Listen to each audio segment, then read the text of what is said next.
Facebook, YouTube, Instagram, Twitter এইসব social media প্ল্যাটফর্মে আপনি ভিডিও আপলোড করছেন, তারপরে আপনি সেটা থেকে মনিটাইজেশন অন করবেন। এখন যে আর্নিং আপনার হবে, ইনকামটা হবে, এটা কি বৈধ হবে? আচ্ছা বলেন তো, ফেসবুক যে মনিটাইজেশন অন করেছেন আপনাকে আর্ন দিচ্ছে, মানে ইনকাম দিচ্ছে, টাকা দিচ্ছে, কেন দেয়? প্রশ্ন না লাভ লেটার রে ভাই? এত বড় প্রশ্ন হয়? টাকার বিনিময়ে জমি বন্ধক নেওয়া, আদান প্রদান করা যাবে কি যাবে না, এর অনেকগুলো সিস্টেম ক্রাইটেরিয়া আছে। যে ব্যক্তি নামাজ পড়লো, ফাতিহা পড়েনি, তার নামাজ হয়নি। তো একজন ব্যক্তি জামাতে শরীক হলো, তো সূরা ফাতিহা পড়েনি, তার আবার রুকু পেয়েছে, মানে ফাতিহা ছুটে গেছে, তাই রাকাত হবে কেন? এটা তাদের প্রশ্ন। বাপ মা মারা গেছে, এখন কতদিন পর জমি ভাগ করতে পারবেন? আজকে যে বিষয়ে গুরুত্বপূর্ণ আলোচনা হবে, আলোচ্য বিষয় মুসলিম উম্মার মতভেদের কারণ। কিসের কারণ বলেন? আমরা মুসলিম উম্মা দলে দলে ভাগ হয়ে যায় কেন? আমরা তো কখনোই দলে দলে ছিলাম না। বিশেষ করে পৃথিবীতে আল্লাহ সুবহানাহু ওয়া তাআলা সর্বশেষ নবী একজনকে পাঠিয়েছেন, তাই না ভাইজান? একটাই তো নবী, সর্বশেষ নবী। কেউ যদি মুহাম্মদ রাসূলুল্লাহ সাল্লাল্লাহু আলাইহি ওয়াসাল্লামকে অস্বীকার করে, অস্বীকার করার দরকার নেই, স্বীকার করে, স্বীকার করার পরেও কেউ যদি অন্য কাউকে নবী হিসেবে বিশ্বাস করে, সে মুসলমান না কাফের হবে? এটা নিয়ে কোনো মতনৈক্য আছে?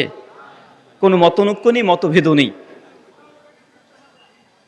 আমাদের সমাজে দেখা যায় নিজেদের পরিবারের মধ্যে বাবা ছেলের সঙ্গে ছেলের দ্বন্দ্ব হয় কি হয় না? তাই বলে কি এটাই যে বাবার সঙ্গে ছেলের কোনো কথাতে একমত না হলে সে ছেলেকে ত্যায্য পুত্র করে দেব, এটা কি যৌক্তিক? স্বামী স্ত্রীর সঙ্গে দ্বন্দ্ব ঝামেলা হয় কি হয় না? মতভেদ আমরা করি কি করি না? তার মানে যেসব স্বামী স্ত্রী একটু দ্বন্দ্ব হলেই কথায় কথায় তালাক দেয়, তোকে তালাক, তোর বাপকে তালাক, তোর মাকে তালাক, এমন কিছু বদমাস পুরুষ আছে না নাই?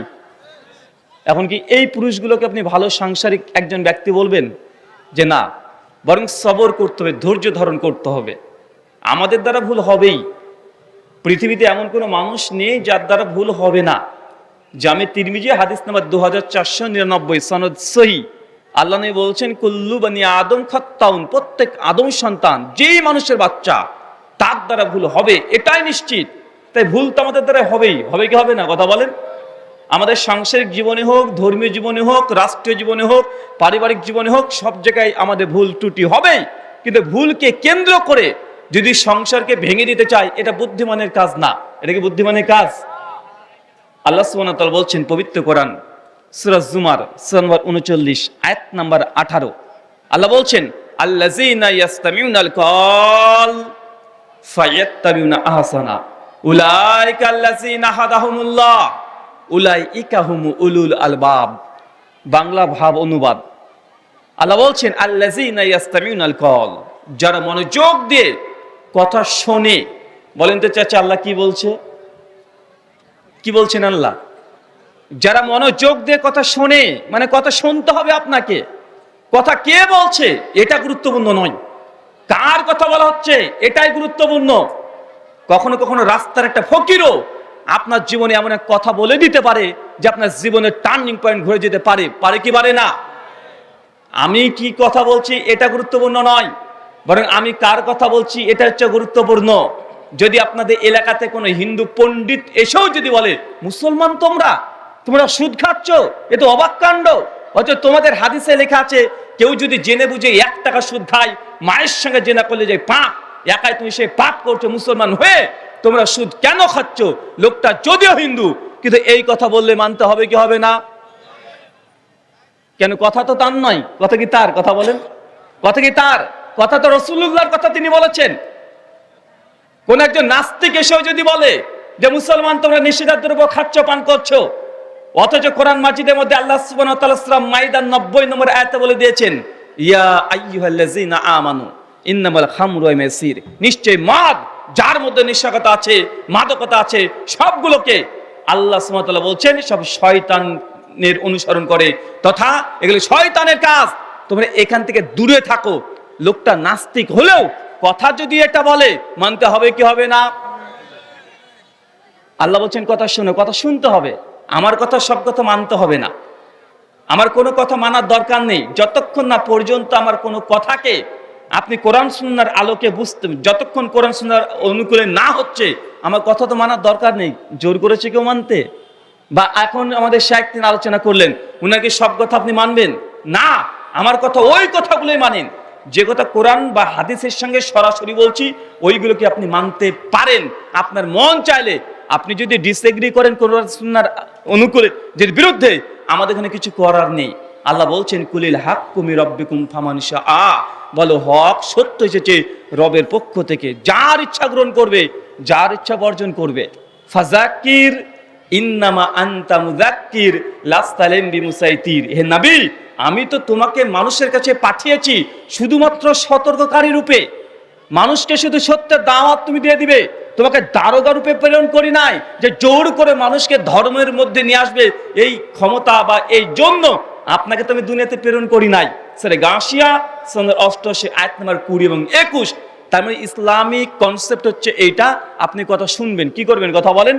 যদি কথা না শুনে দূরে বসে থাকেন আর দূর থেকে যদি বলেন এরা ওই ওরা সেই, আমার সঙ্গে যায় না, এই হয় না, কখনোই এটা মুসলমান মুমিনদের এমন আচরণ না। আল্লাহ বলছেন আল্লাযীনা ইয়াসতামিউনাল কওল, যারা মনোযোগ দিয়ে কথা শ্রবণ করে, শ্রবণ করার পরে কি করতে হবে, সব মেনে নেবেন আমার কথা না।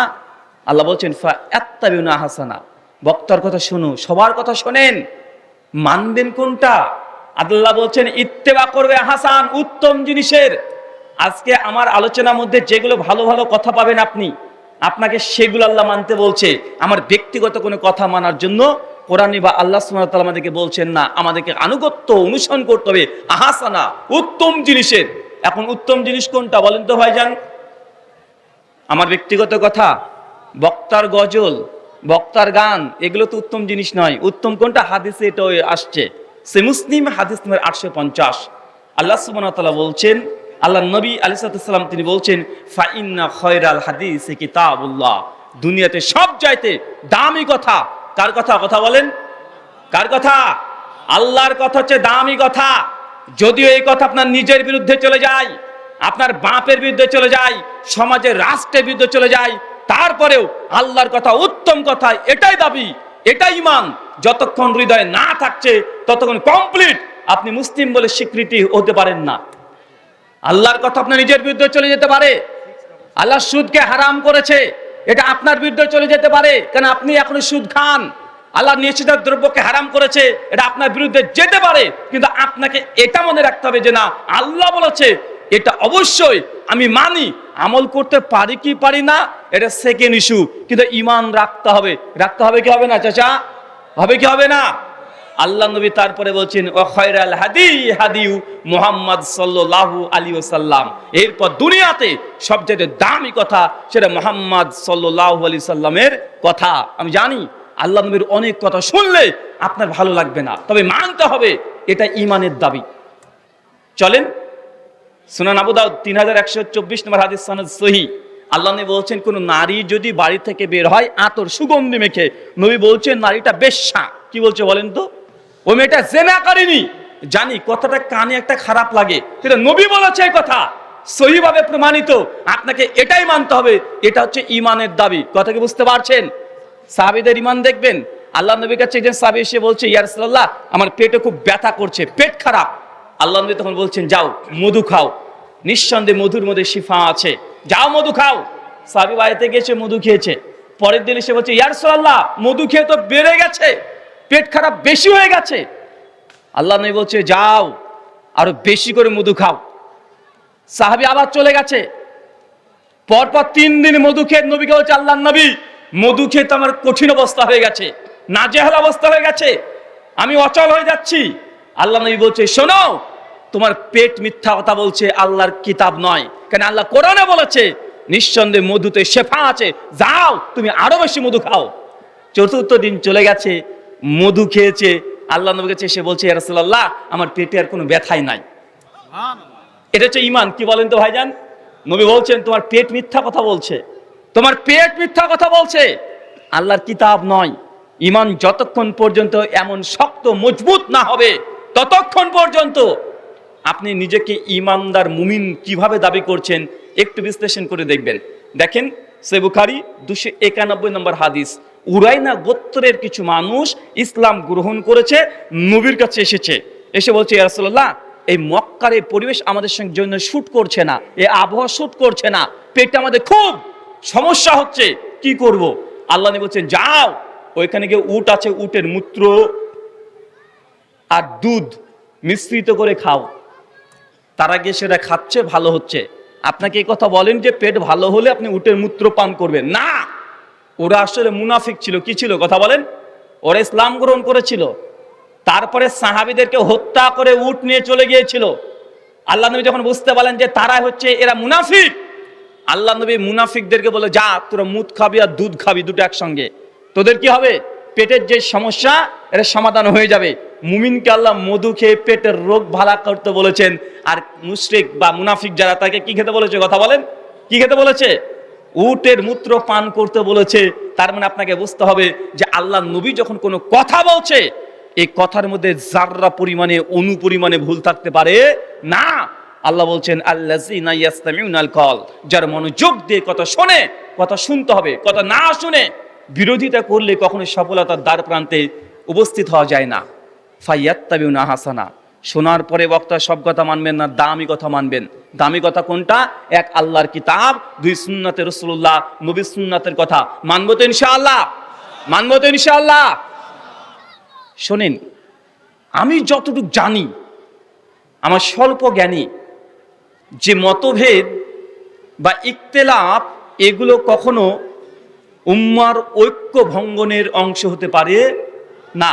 আপনারা আবার ভাবেন না যে মতভেদমূলক আলোচনা করতে নিষেধ করেছে আমি আবার বলছি, আমি সেদিকে যাব না। আপনি বুঝেন উম্মতের এই পরিস্থিতি আমরা কেন দলে দলে ভাগ হবো?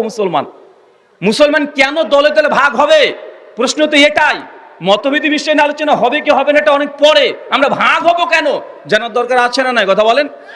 আরে গোটা বিশ্ব জগতে মুসলিম জাতি আজকে নির্যাতিত, নিষ্পেষিত, লাঞ্ছিত, বঞ্চিত, পদদলিত।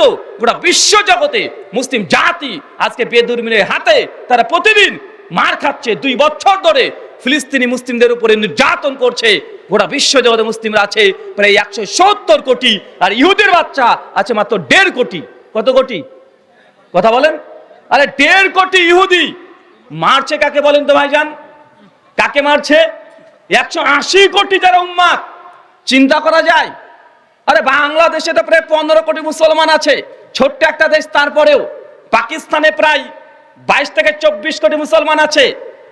আর আমি যে দেশ থেকে এসেছি এই দেশে মুসলিমরা সংখ্যালঘু, সংখ্যায় কম, তারপরেও প্রায় 35 কোটি একমাত্র ভারতে মুসলমান আছে। চিন্তা করতে পেরেছেন?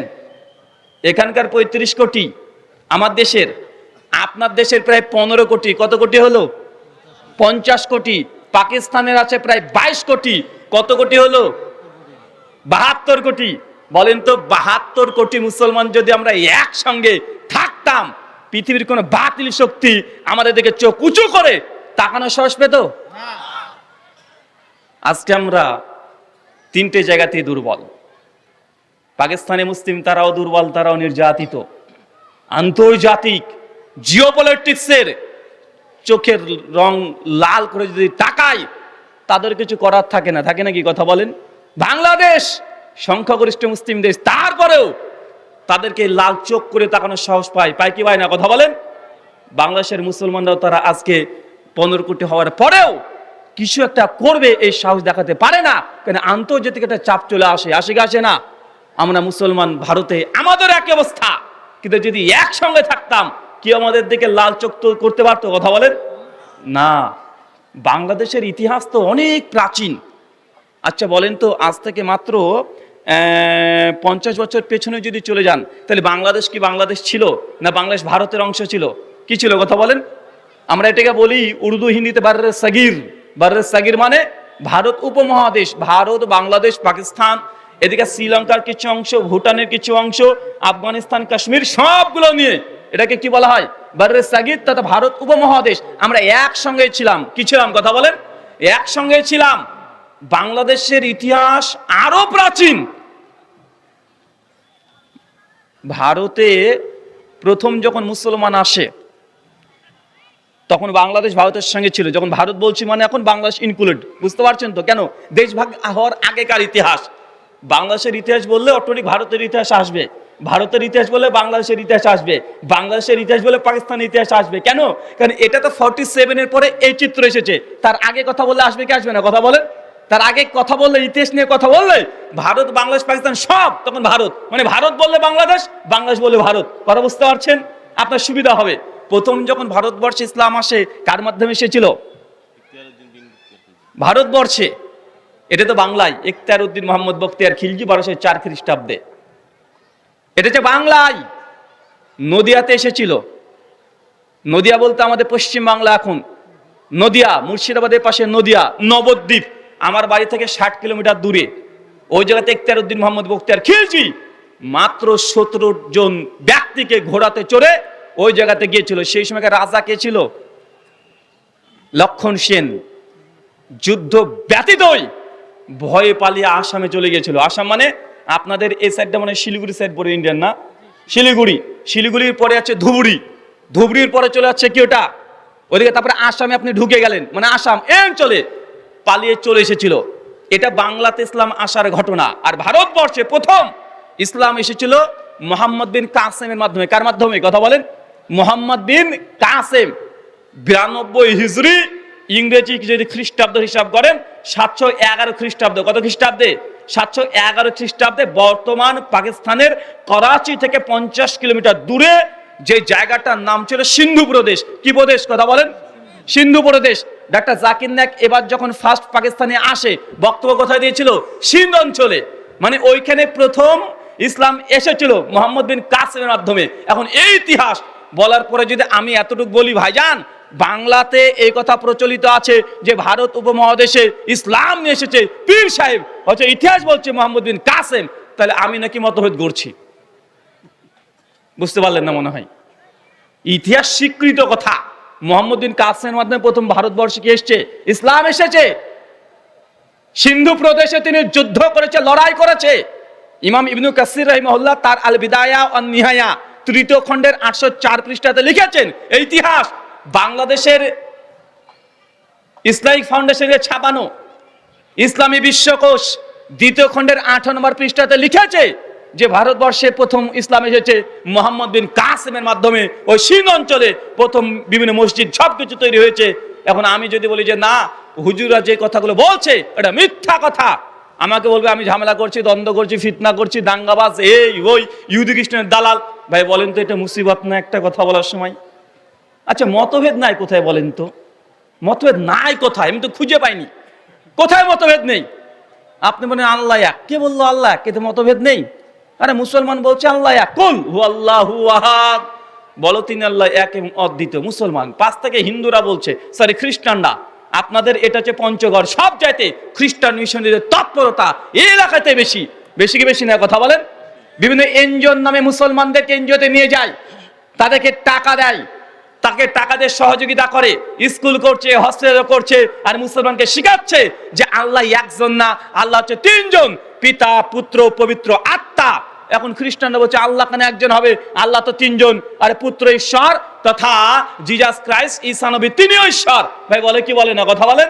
তা আমরা বলছি পৃথিবীতে মুসলমান আল্লাহ একজন, আমরা 180 কোটি, আর খ্রিস্টানরা আছে 220 কোটি। তারা বলছে আল্লাহ একজন না বরং 3 জন। আর আমার দেশের যারা আছে হিন্দু সনাতনী দাদা, তারা বলছে আল্লাহ একজনও না, 3 জনও না, 33 কোটি। নেন ঠেলা। আল্লাহ নিয়ে মতভেদ নেই। আল্লাহ কয়জন স্রষ্টা, কয়জন এই গোটা বিশ্ব জগৎকে কয়জন সৃষ্টি করেছে, এটা নিয়েও মতভেদ। কে বলছে একজন, কে বলছে 3 জন, কে বলছে 33 কোটি। আর তাসলিমা নাসরিন ও আবার বলছে আল্লাহই নাই। ভাই নাস্তিক আছে না নাই? কথা বলেন। আরে ভাই আল্লাহ আছে না নাই এটা নিয়ে মতভেদ।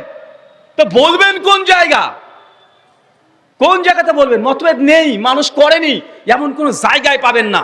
তারপরে মতভেদ হবে এটাই ঠিক। আল্লাহ নবী বলছেন, সুনান আবু দাউদ হাদিস নাম্বার, সুনান তিরমিজি হাদিস না 2676 কিতাবুল ফিতানে আসছে। আল্লাহ নবী বলছেন আমার দুনিয়া থেকে চলে যাওয়ার পর ইখতালাফুন কাসীরা, আমার উম্মত বড় বড় মতভেদ করবে। নবী তো বলছে মতভেদ করবে। আল্লাহ নবী নিজে বলছে ইখতিলাফুন কাসীরা, বড় বড় মতভেদ হবে। ভাইজান, মতভেদ হবে, এটাকে স্বীকার করতে হবে, এটা ইমানের দাবি। আমাদের মুসলিমদের মধ্যে দল হবে। যদি বলেন না দল হবে না, তাহলে আল্লাহ নবীর ভবিষ্যৎবাণী মিথ্যা হবে কি হবে না? কথা বলেন। আচ্ছা, নবী কি মিথ্যা কথা বলতে পারে? নবীর ভবিষ্যৎবাণী কি মিথ্যা হতে পারে? নবী বলছে ইখতিলাফুন কাসীরা, উম্মাত বড় বড় মতভেদ করবে, তাই মতভেদ হবে, এটাকে স্বীকার করেই নিতে হবে। কিন্তু আল্লাহ নবী শুধু এই কথা বলে ক্ষান্ত হননি, তিনি তারপরে বলছেন মতভেদ তো হবেই হবে, সেই সময় করবে কি? ফালাইকুম বিসুন্নতি, মতভেদ দিকে তাকাও না, কোন হুজুর কি বলছে এই দিকে তাকাও না। ফালাইকুম বিসুন্নতি, তোমরা আমার সুন্নাতকে আঁকড়ে ধরো। ও সুন্নাতে খোলাফায়ে রাশিদিন ওয়া মাহাদিন, আর আমার 4 খলিফা যাদেরকে রেখে গেলাম তাদের সুন্নাতকে দাড়ির এই যে এটাকে কিসের দাঁত বলা হয়? মারি দাঁত দিয়ে একদম শক্ত করে ধরে রাখো। নবী বলছে উম্মত মতভেদ করবে, বললে হবে মতভেদ হবে না? কিন্তু আপনাকে ধৈর্য ধারণ করতে হবে, চাচা শুনতে হবে। বাজারে গিয়েছেন, বিভিন্ন রকমের খাবার পাওয়া যাবে, 4000 টাকা দামের ইলিশ মাছ থাকবে, আবার পচা 10 টাকা শহের পুঁটি মাছও থাকবে। আপনি কি কিনবেন এটা আপনাকে কেউ চাপিয়ে দেবে না। আজকে যদি আপনি মরে যান, আমি বড় বড় কথা বলছি, আপনার কবরে আমি যাব না। 3টে প্রশ্ন করা হবে, একটার উত্তর দিতে আমি যাব না। পৃথিবীর কোন আলেম, এমনকি ইমাম বুখারী যিনি সহিহুল বুখারী রচনা করে গেছেন, এমনকি 4 খলিফা আবু বকর, ওমর, ওসমান, আলী রাদিয়াল্লাহু আনহুম, তারাও কারো কবরে গিয়ে 3 প্রশ্নের উত্তর দিতে যাবে না। দুনিয়াতে আপনি একা এসেছেন, কবরে একা থাকবেন, প্রশ্নোত্তর একা দিতে হবে। এটা হচ্ছে আমাদের সিস্টেম, তাই আপনাকে জানতে হবে। জানবো তো ইনশাআল্লাহ। মতভেদ হয়ে গেছে যখন, এখন সমাধান তো করতে হবে। কিন্তু মতভেদ থেকে দূরে থাকলে সংসার টেকে না। দূর থেকে যদি ঝামেলা করেন ও সে, এ করে সংসার আরো খারাপ হয়ে যাবে। দূর যত বাড়বে দূরত্ব তত বাড়বে। কথা বুঝতে পারছেন ভাইজান? কষ্ট পাচ্ছেন? কষ্ট পায়েন না, এটা আল্লাহর কথা স্বীকার করে নিতে হবে। আল্লাহ একদিকে বলছে তুমি কথা শোনো, আর নবী বলছে উম্মতের মধ্যে মতভেদ হবে, আর মতভেদ হলেই ফালাইকুম বিসুন্নতি সুন্নতে খোলাফায়ে রাশিদিন ওয়া মাহাদিন, আমার নবীর সুন্নাতকে আঁকড়ে ধরো, খলিফায়ে রাশিদিনের সুন্নাতকে আঁকড়ে ধরো, তবে আর এই মতভেদ থেকে তুমি বেঁচে গেলে। এখন বাঁচার দরকার আমাদেরকে, দরকার আছে না নাই? আছে না নাই? আচ্ছা বলেন তো, গোটা বিশ্ব জগতে আল্লাহ যত সৃষ্টি জগৎ সৃষ্টি করেছেন, তার মধ্যে আশরাফুল মাখলুকাত কাকে বলা হয়? আশরাফুল মাখলুকাত কে? মানুষ। এখন আমি যদি বলি এটা ঠিক না, জি, আশরাফুল মাখলুকাত মানুষ, কোরআনে কোন আয়াতে আছে? ডাইরেক্ট দেখান তো। লাকাদ কাররামনা ইয়া বানি আদামা, নিঃসন্দেহে মানুষকে আমি অনেক বিষয়ে শ্রেষ্ঠত্ব দিয়েছি, অনেক বিষয়, সব বিষয়ে না। কথা বুঝতে পারলেন না মনে হয়? এই বিষয়ে পরে সালাফদের কিতাব ঘেটে দেখেন। ইমাম তাহাবি, হানাফি মাযহাবের বিখ্যাত আলেমে দ্বীন, আকাইদে তাহাবিয়া গ্রন্থ মাদ্রাসা বোর্ডে পড়ানো হয়। এই মাসালায় আলোচনা করতে গিয়ে ইমাম ইজ আল হানাফি রাহিমাহুল্লাহ ব্যাখ্যা করতে গিয়ে বলছেন, এই মাসালায় যুগ যুগ ধরে সাহাবদের মধ্যে 2টো দল চলে আসছে। কেউ বলেছে না ফেরেশতারা হচ্ছে আশরাফুল মাখলুকাত, কেউ বলছে মানুষ হচ্ছে আশরাফুল মাখলুকাত। এটা প্রথম থেকে হয়ে আসছে। 2 পক্ষই দলিল দিচ্ছে, 2 পক্ষ যুক্তি দিচ্ছে, লজিক দিচ্ছে বিভিন্ন। তবে চূড়ান্ত মতামত দিয়েছেন ইমাম ইবনে কাইয়িম আয-জাওযায়ী রাহিমাহুল্লাহ, আল মুতাফা 751 হিজরি, তার বই আল ইলামুল মুওয়াক্কিন ফি রাব্বুল আলামিন 2য় খণ্ডের 28 পৃষ্ঠায় তিনি বলছেন যে সমস্ত মানুষ যে আশরাফুল মাখলুকাত, এ তথ্য সঠিক না, এ আকীদা সঠিক নয়, বরং মানুষের মধ্যে আছে আশরাফুল মাখলুকাত। কি বললাম কথা বলেন? যদি সমস্ত মানুষকে আশরাফুল মাখলুকাত বলেন, তো ফিরাউন বলেন কে আশরাফুল মাখলুকাত? নমরুদ আশরাফুল মাখলুকাত? হামান আশরাফুল মাখলুকাত? আবু জাহেল, আবু লাহাব, উতবা, শাইবা, যা যুগে যুগে আল্লাহর বিরুদ্ধে, আল্লাহর আইনের বিরুদ্ধে যারা সংবিধান রচনা করে, আল্লাহর বিরুদ্ধে যা যুদ্ধ ঘোষণা করে, তাদেরকে আশরাফুল মাখলুকাত বলবেন? কথা বলেন। আমি যেখান থেকে এসেছি সে বলেন আশরাফুল মাখলুকাত বলেন। যারা আল্লাহকে বিশ্বাস করে না, ওই যে তাসলিমা নাসরিন, বলেন আশরাফুল মাখলুকাত। আমি যদি কথা বলি যে হ্যাঁ মানুষ আশরাফুল, সব মানুষ আশরাফুল মাখলুকাত না, বলে রাহুল ভাই এসে ইখতিলাফ করে গেল, মতভেদ করে গেল, মহা মুসিবত। বলবো কি রে ভাই? তাহলে মানুষের মধ্যে আছে আশরাফুল মাখলুকাত। ইবনে কাইয়িম বলছে যে ব্যক্তি ইমানদার মুমিন সে হচ্ছে আশরাফুল মাখলুকাত, আর যার ঈমান নাই বেঈমান। সূরা বাইয়িনার 5 নম্বর আয়াতে বলে আল্লাহ বলেছেন শাররুল বারিয়া, এরা সৃষ্টির নিকৃষ্ট মানুষ। কথা বুঝতে পারলেন না মনে হয়? কথা কি বুঝতে পারছেন? আরে আপনি যদি না শুনতে চান, দূর থেকে যদি ঢিল মারেন, তাহলে মানুষকে বুঝাবেন কিভাবে? আল্লাহ নবী যখন কোরআন মাজিদ পাঠ করতেন, ইমাম ইবনে হিশাম তার সিরাত ইবনে হিশামের মধ্যে 2য় খণ্ডে 300 নম্বর পৃষ্ঠায় ঘটনা উল্লেখ করছেন। যে সময় আল্লাহ নবী কোরআন মাজিদ পাঠ করতেন, আর আবু জাহেল, আবুল আহাব তাদের সঙ্গ পাঙ্গকে একদম বেঁধে রেখে দিত, খবরদার মুহাম্মদের মজলিসে কেউ যাবে না। সে ভয় পেত, কারণ মুহাম্মদের মজলিসে যে গিয়েছে, আল্লাহ নবী যখন কোরআন বুঝিয়ে বুঝিয়ে মানুষকে বুঝাতেন, ওই মানুষটা তখন আর তার ওই কাঠের দেবতার কাছে মাথা নত করতো না। এক আল্লাহ, লা ইলাহা ইল্লাল্লাহ কালিমা শাহাদাত পাঠ করে তিনি মুসলিম হয়ে মুসলিমদের দলে চলে আসতেন। এই জন্য আবু জাহেল, আবুল আহাব তার সঙ্গ পাঙ্গকে কোরআনের মজলিসে আসতেই দিত না। বর্তমানে এমন মানুষ আছে না নাই? এই ওই বলে বর্জন করলে কখনো এই স্রোতকে দমানো সম্ভব না। আর আমরা তো আদম সন্তান, আমাদেরকে যেটা বলবেন কর, আমরা ওটাকে করবো না। আস না, আপনি বেশি যাবেন, এটাই স্বাভাবিক, কারণ আদম সন্তান তো। সূরা বাকারা 30 থেকে 34 নম্বর আয়াত পড়ে দেখেন, আল্লাহ বলছেন আদম গোটা জান্নাত তোমার, যাও এনজয় করো, যা মন চাই খাও, পান করো, ঘুরে বেড়াও, ওই গাছের কাছে যাও না। বলেন তো নবী আদম করলেন কি? আরে যেখানে যেতে নিষেধ করে, মানুষের বাচ্চা ওইদিকে যাবে, কেন আমার বাপ ওইদিকে গিয়েছিল। আপনি যতই বয়কট করতে বলেন, মানুষের ঢল ওইদিকে আসবে। আসবে কি আসবে না, কথা বলেন? দেখেন, কিচ্ছু করার দরকার নেই, টেস্ট করবেন। আজকে মাহফিল থেকে ফেরার পথে একটা ইট নিবেন, ইট দিয়ে সুন্দর করে গিফট প্যাকেট করবেন, নিয়ে গিয়ে শোকেজের সামনে, স্ত্রীর সামনে এভাবে রেখে দিবেন। আর বউটাকে বলেন, শোনো খবরদার এটা খুলবে না, আমি ফজরের নামাজ পড়ে এটা একজনকে দেব বলে আপনি ঘুমান। দেখেন স্ত্রী কি করে, ও শুধু অপেক্ষা থাকে কখন ঘুমান, কখন ঘুমান। মানে যখনই ঘুমাবেন ও আগে গিয়ে খুলে দেখবে। ভাই দেখবে কি দেখবে না, কথা বলেন? তাই কখনো কোনো আদর্শকে জোর করে দাম্ভিকতার সঙ্গে এইভাবে কোনো আদর্শকে দমানো সম্ভব নয়। আদর্শকে দমানো যায় একটা বুদ্ধিভিত্তিক ভাবে, আদর্শ দিয়ে মানুষের মনটাকে জয় করা যায়। কখনোই শক্তি বল প্রয়োগ করে কেউ কখনো পৃথিবীর মাটিতে ইতিহাস তৈরি করতে পারেনি, পেরেছে তাই বদনামের ইতিহাস। বদনামের ইতিহাস তৈরি করেছে না? ফেরাউন দাম্ভিকতা দেখিয়েছিল, গিয়েছে না একজন? আরো কে কে দেখিয়েছিল 2015 আগস্টে, গিয়েছে না? তো বুঝেন না কেন রে ভাই? ক্ষমতা এইভাবে চলে না, আদর্শ এইভাবে চলে না। মানুষের মন জয় করতে হয় আদর্শ দিয়ে, মানুষকে বুঝিয়ে ভালোবেসে মাথায় হাত দিয়ে মানুষের মন জয় করা যায়। এইভাবে একটা আদর্শ তৈরি হতে পারে। জোর করে ক্ষমতাতে থাকা যায় 50 বছর, 100 বছর, 200 বছর, তারপরে সে এমন ভাবে নিশ্চিহ্ন হয়ে যায়, একদম লবণের মতো নিশ্চিহ্ন হয়ে যায়। যায় কি যায় না, কথা বলেন? যায় কি যায় না? আপনারা আর কি দেখেছেন? পৃথিবীর ইতিহাস পড়ে দেখেন, চেঙ্গিস খা, হালাকু খা, এদের ইতিহাস জানেন?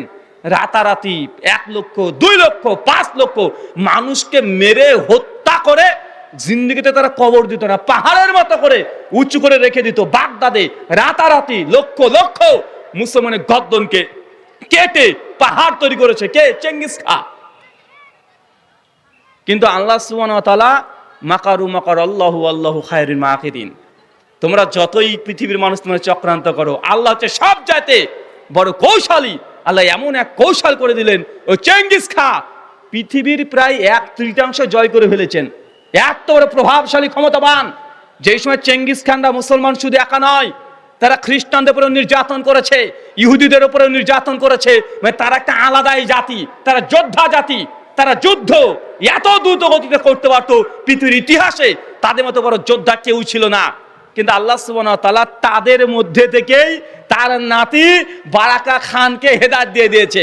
আর বারাকা খানকে হেদায়েত দেওয়ার পর তিনি তার বংশের বিরুদ্ধে তিনি তরবারি ধরেছেন। চিন্তা করেছেন? এটা পৃথিবীর ইতিহাস। ওমর ইবনুল খাত্তাবের ইসলাম গ্রহণের ইতিহাস জানেন না? যদিও সনদের মধ্যে দুর্বলতা আছে, সূরা নিসার 65 নম্বর আয়াতে তাফসীর ইবনে কাসির আছে, সনদের মধ্যে দুর্বলতা আছে যে আল্লাহর নবীকে তরবারি নিয়ে চলে গেল হত্যা করবে। পথের মধ্যে একজন বলছে, কি আবার বাহার কোথায় যাও? বলছে মুহাম্মদ আমাদের 360 যুবককে বাদ দিয়ে এক আল্লাহর কথা বলে, ওকে গিয়ে গর্দনটাকে উড়িয়ে দিব। নাউজুবিল্লাহ মিন জালিক। ওমর বিন খাত্তাব ইসলাম গ্রহণের পূর্বে এই কথা বলে আল্লাহ নবীকে হত্যা করার জন্য যাচ্ছে। সঙ্গে ওই লোক তো বলছে, হ্যাঁ নিজের বাড়ি আগে সামলাও ওমর, তোমার বোন আর বোনজাম ইসলাম গ্রহণ করে ফেলেছে। ওমর বিন খাত্তাব আরো রেগে যায়, আরো রেগে গেছে।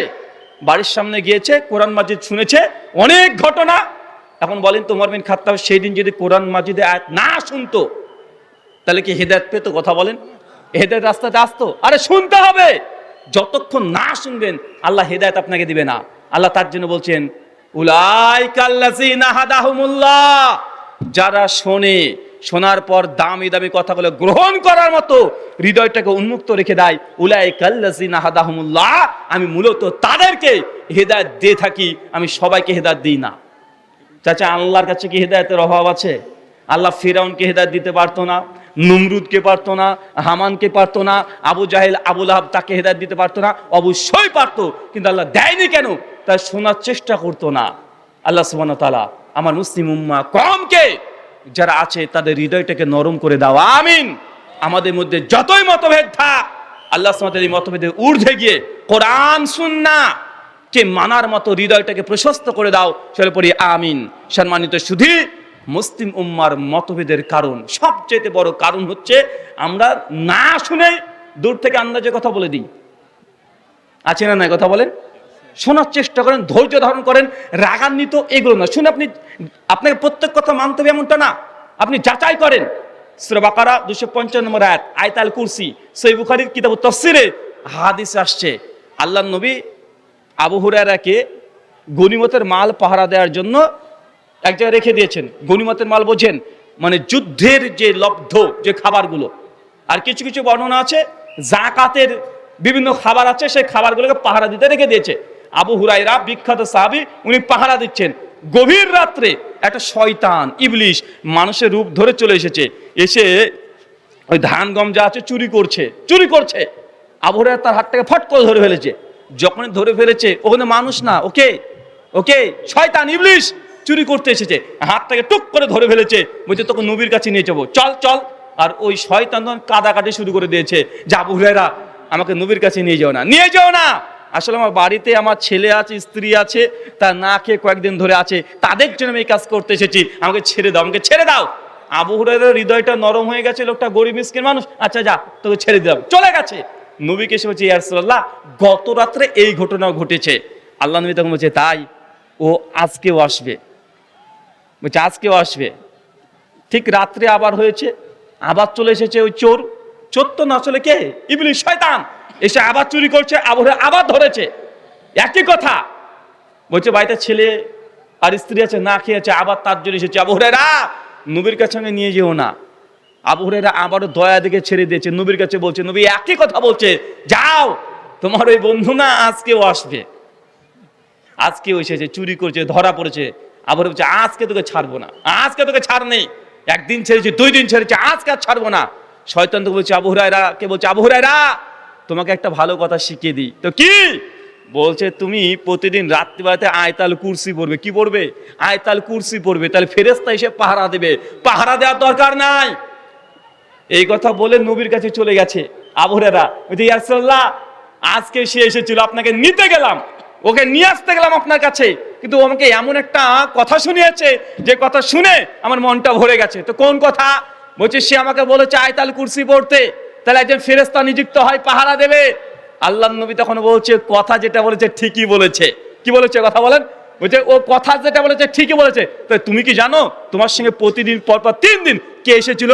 আবু হুরায়রা বলছে, আমি তো জানি না। বলছে, ওটা হচ্ছে ইবলিশ শয়তান এসেছিল। কে এসেছিল? কথা বলেন। ইবলিশ শয়তান। নবী বোঝানোর চেষ্টা করছেন কি এখান থেকে? শয়তান ইবলিশের দ্বারাও হক কথা যদি চলে আসে, মানা যাবে কি যাবে না? কথা বলেন। যাবে কি যাবে না? তবে সেই কথাটা কোরআন সুন্নাতে থাকতে হবে। আপনি দূর থেকে বসে থাকবেন, এরা আহলে হাদিস, এরা লামাযহাবী, ওরা গায়র মুকাল্লিদ, ওরা ইংরেজদের দালাল, এইভাবে দূরে থেকে কখনো সমাধান হয় না। আল্লাহ সুবহানাহু ওয়া তাআলা মুসলিম উম্মাহকে বুঝা তুমি তৌফিক দান করে, আমিন। সম্মানিত সুধী, মতভেদের প্রথম দ্বিতীয় কারণ সেটা হচ্ছে উৎসগত ভিন্নতা। কি বললাম? কথা বলেন। উৎসগত ভিন্নতা বুঝেন? উৎস মানে আমরা মুসলমান, আমরা কিভাবে মুসলমান হব, কোথা থেকে মুসলিম হব, কিভাবে মুসলমান হব, কি করলে মুসলমান হব, এই উৎসতে আমাদের মত পার্থক্য ঘটে গেছে। আপনাদের এই এলাকাতে দেখবেন কিছু কিছু মানুষ আছে যারা বলে আমরা হাদিস মানি না, কোরআনই যথেষ্ট। আছে না নাই? আছে না নাই? কথা বলেন। বলছে হাদিস মানারই দরকার নেই, হাদিস ইমাম বুখারী তিনি ইহুদিদের ষড়যন্ত্র তৈরি করেছেন, নাউজুবিল্লাহ মিন যালিক। এই কথা বলেই ওই যে হাদিস মানা দরকার নেই, কোরআন মানলে যথেষ্ট। এখন তারা যদি শুধু কোরআন মানার দাবিদার হয়, হাদিস যদি অস্বীকার করে দেয়, ভাই বলেন তো তাদের সঙ্গে আমাদের মতভেদ হবে কি হবে না? হবে কি হবে না? অবশ্যই হবে।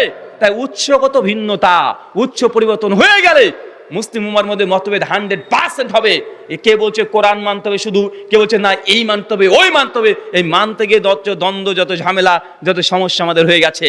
মুওয়াত্তা মালিক হাদিস 1664, আল্লাহ নবী বলছেন বিদায় হজ্জের সময়, তারাকতু ফিকুম আমরাইন, আমি তোমাদের মধ্যে দুটো জিনিস ছেড়ে গেলাম। কয়টা?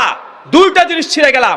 এক কিতাব আল্লাহ, আল্লাহর কিতাব, ও সুন্নাতে রাসূলুল্লাহ, আর আমি নবীর সুন্নাত। তোমরা এই দুটো আঁকড়ে ধরো, তোমরা তাহলে ভেদাভেদ মতভেদ থেকে অনেক ঊর্ধ্বে থাকবে। তবে আমাদের কয়টা জিনিস মানতে হবে? উৎসগত ভিন্নতা। কিছুদিন আগে দেখেছিলাম বাংলাদেশের একটা খবর, আচ্ছা এই খবরটা পরেই বলি। আপনি জানেন 2018 সালে গোটা বিশ্বজগতে একটা নিউজ ছড়িয়েছিল আমেরিকা থেকে, যে জমজমের পানির মধ্যে আর্সেনিক পাওয়া গিয়েছে। জানা আছে?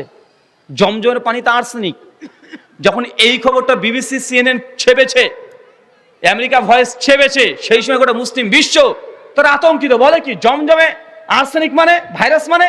আরে জমজম এটা পবিত্র জিনিস, মুসলমানের ঈমানের সঙ্গে জড়িত জিনিস, আর জমজমে আর্সেনিক আছে?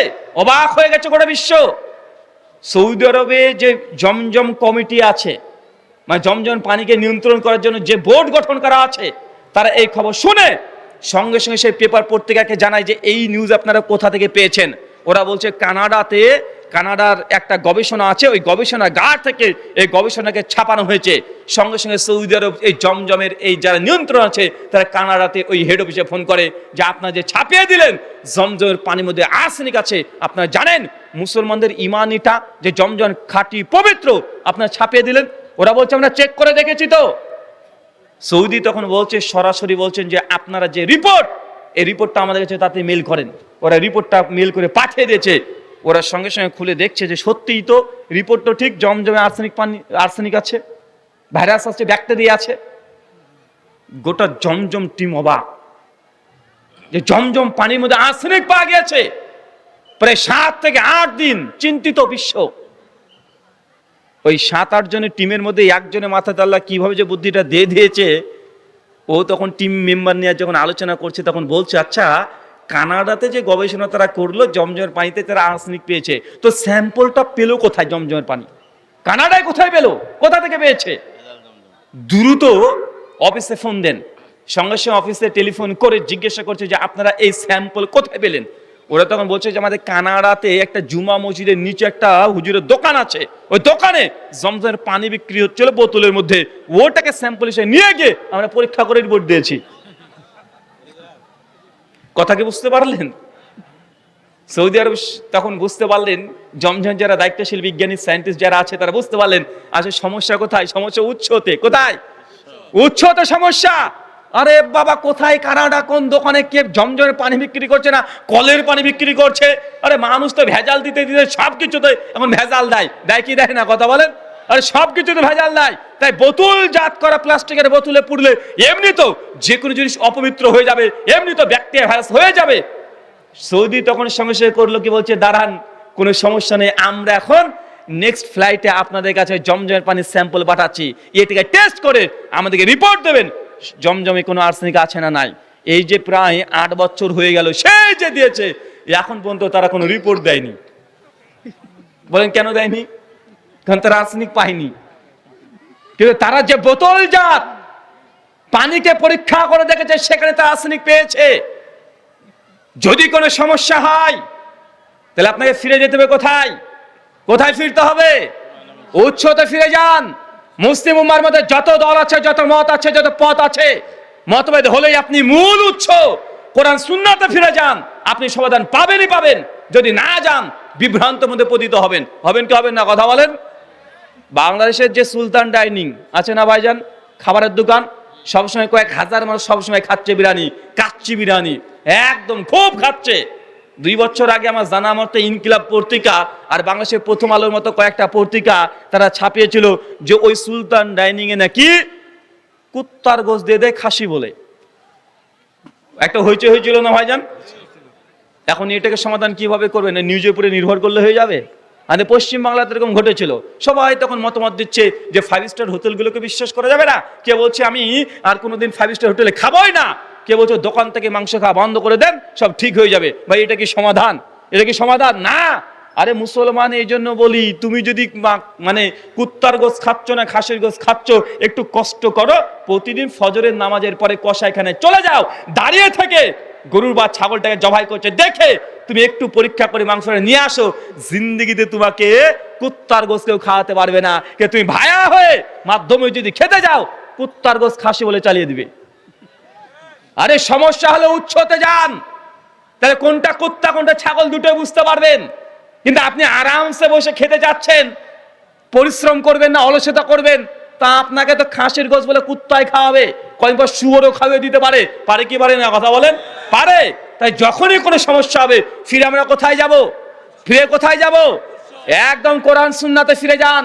ইসলামী যত সমস্যা আছে কোরআন সুন্নাহর কাছে নিয়ে গেলে ইনশাআল্লাহ সিংহভাগ অধিকাংশ ক্ষেত্রে এর সমাধান আপনি পাবেনই পাবেন। আচ্ছা, আপনি চাচা বিশ্বাস করতে পারেন না যে যেগুলো সমাজে চলছে এগুলোর মধ্যে ভুল হতে পারে। আচ্ছা, আপনার বুঝ দেবে, একটা বুঝ দিই আপনাকে। আচ্ছা, আপনাদের এলাকাতে ক্ষেত মাঠ আছে, মাঠঘাট আছে, আছে না?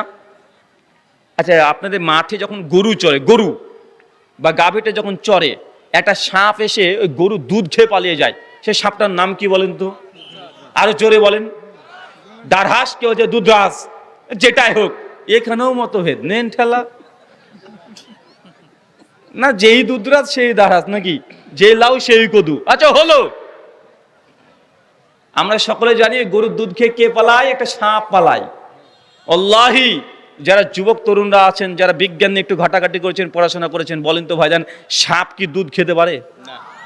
এই যে চাচারা বলছে যে সাপ দুধ খেয়ে পালিয়ে যায় গরুর। আমাদের বক্তব্য এখন ভুল ধরা খুব সহজ। আগেকার যুগ চলে গেছে, যে বক্তা বক্তব্য দিল যে 3 মাসের রাস্তা বুজুর্গ 3 দিনে পাড়ি দিয়া গেল, খুব চলেছে। কিন্তু এখন টেকনোলজির যুগ রে বাবা। আমি যে বললাম যে সাপ দুধ খায় না, এখন এই যে মোবাইলটা যদি আপনি খুলেন, গুগল মামু আছে, আছে না ভাইজান? এখন গুগল মামুকে লিখেন যে গুগল মামু বলতো সাপ কি দুধ খায়, ও অ্যান্সার করতে পারবে কি পারবে না? পারবে। এখন তো গুগল মামুর চাইতে এক্সপার্ট চলেছে চ্যাট জিপিটি, দামাত বারকাতুহু আলিয়া, আছে না? নাই কথা বলেন। মানে আবার বড় মুক্তি, একে যা জিজ্ঞাসা করবেন তাই উত্তর দিবে। দিবে কে দেবে না? কথা বলেন। সেকেন্ডের মধ্যে উইথ রেফারেন্স, কোন সোর্স থেকে কথা বলছে সবগুলো তথ্য দেয়। মানে চ্যাট জিপিটি ও সোর্সে ফিরে যায়, উৎসতে ফিরে যায়, একা একা বকর বকর করে না। যে রেফারেন্স চান মূল সোর্স থেকে, উৎস থেকে রেফারেন্স দেয় কি দেয় না? এখন চ্যাট জিপিটিকে বলেন যে চ্যাট জিপিটি মামু বলো তো সাপ দুধ খায় কি খায় না, উত্তর কি দিবে? কথা বলেন। এখন চেক করে দেখে নেন, সাপ দুধ খেতে পারে না। কেউ যদি সাপকে যদি জোর করে দুধ খাওয়িয়ে দেয়, ও বেটা 7-8 ঘন্টা পর চিটপটা হয়ে মরে যাবে। কেন?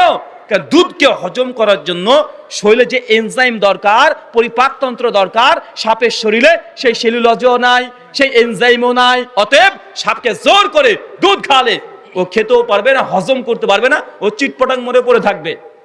চাচা, এতদিন শুনে আসছেন যে আপনার গরুর দুধ নাকি সাপে খেয়ে চলে যায়, এখন বলেন আমি এখন উল্টা পাল্টা বলছি, হুজুর এসে মতভেদ করে চলে গেল। আরে ভাই, যেখানে হাত দেবো সেখানেই সমস্যা, সারা গায়ে চুলকানি। মলম কোথায় দিবেন রে ভাই? যেখানে দিব সেখানেই ব্যথা পাবেন। কোন দিকে যাবেন? যদি বিজ্ঞানের দিকে চলে যাই, ওখানে হাজার হাজার মতভেদ। স্যার আইজাক নিউটন যে সময়তে এসেছিলেন, গোটা বিশ্ব জগতের মধ্যে টপ সায়েন্স যদি কেউ হয়ে থাকে, সেটা কে? Albert Einstein. তার মাধ্যাকর্ষণ শক্তি, গ্র্যাভিটি এখনো পড়ানো হয়, হয় কি হয় না? এখনো হয়। তার সেকেন্ড সোর্স এখনো পড়ানো হয়, সূত্রটা। কিন্তু অ্যালবার্ট আইনস্টাইন আসার পরে স্যার আইজাক নিউটনের ৭০% গবেষণাকে ভুল বলে তিনি ফতোয়া দিয়ে চলে গেছেন। বিজ্ঞানীদের মধ্যে মতভেদ আছে না নাই?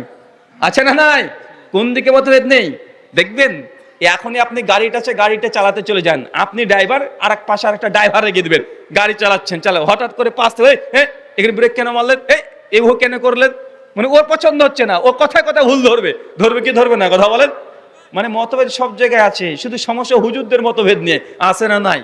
মানে হুজুরদের মতভেদ নিয়ে। এই জন্য আমি বলেছিলাম যে 10টা চোরকে যদি একটা ঘরে বন্ধ রেখে দেন, দিয়ে 1 প্যাকেট বিড়ি দিয়ে দেন একজনকে, বা বিড়ি যদি নাও দেন, কারোর পকেটে যদি একটা বিড়ি থাকে, 10 জন যদি একটা ঘরে যদি বসে থাকে, আরামসে সারা গল্প করতে করতে করতে প্ল্যান পরিকল্পনা সব করবে কিভাবে পরের বেলায় হাতাবে। আর কারো কাছে যদি একটা বিড়ি থাকে, 10 জন ভাগ করে টানটে টানটে খাবে আর সারা রাত ধরে পরিকল্পনা করবে। করবে কি করবে না? 10টা যদি হুজুরকে রেখে দেন এক ঘরে, কি করবে? ঘুম। সকালবেলা দেখবেন কার দাড়ি নাই, কার দাঁত নাই, কার পা ভাঙা, মানে এরকম অবস্থায় পেয়ে যাবেন। কেন? মানে আমাদের মতভেদ গেলা মানে প্রকাশ্য জনসম্মুখে চলে আসে। বাকি যত মতভেদ হচ্ছে তার ঘরের মধ্যেই করে। আরে মুসলমান আমাদের কি মতভেদ আপনাদেরকে জানেনই না? হিন্দু দাদাদের মধ্যে সব চাইতে বড় মতভেদ আছে। কাদের মধ্যে? হিন্দু দাদাদের মধ্যে। হিন্দুদের মধ্যে যারা আর্য সমাজী আছে, আর্য সমাজী স্বামী দয়ানন্দ সরস্বতীর অনুসারী বাংলাদেশেও আছে, তারা অগ্নিবীর নামে চলে, মানে অগ্নিবীর, তারা এই ওয়েবসাইট নিয়ে তারা কাজ করে।